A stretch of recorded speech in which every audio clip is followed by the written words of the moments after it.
murakaza neza muri Zara Apartments ahateganye n'ibyiza nyaburanga by'igishanga cy'amahumbezi cya Kacyiru hahorana umwuka mwiza na view y'agahebuzo.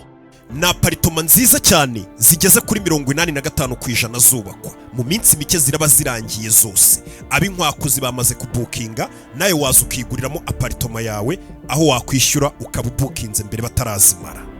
Akarusho kandi niko nta gucucikana dore ko buri etage igizwe na apartments enye gusa zubatse nk'inzu zo mu bwoko bwa villa. Bivuga ko ibyumba byose ari bigari uhereye ku cyikoni, salo na saramanje, douche n'ubwiherero bya rusange ndetse na bedrooms eshatu usibye yo muri basement ifite ebyiri zihariye zose ububiko bw'imyenda, douche n'ubwiherero byose bigari.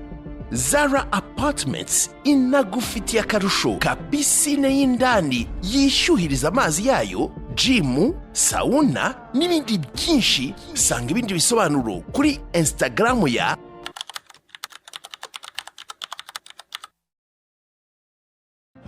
ku bantu bakunda kubetinga. Ubu ngubu mwashizwe igorora. Ubu ngubu ushobora kuba wabetinga udafite internet, telefone yose waba ufite.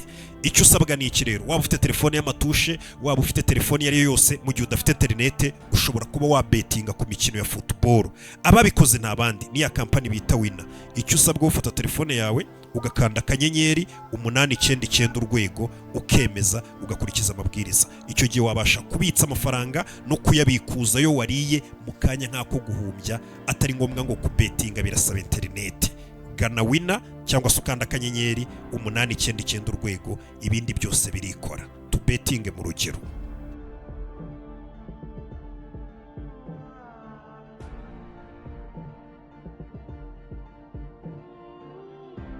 Wanjye nta ruhushya nabahaye, mugenzi wakamfatiraho icyuma, amategeko anyemerera kubica. Mbigizeho ikibazo nuko papa yari yaragihisha icyo gishushanyo mbonera muri surfboard, ni kira kintu bagenderaho hejuru y'amazi.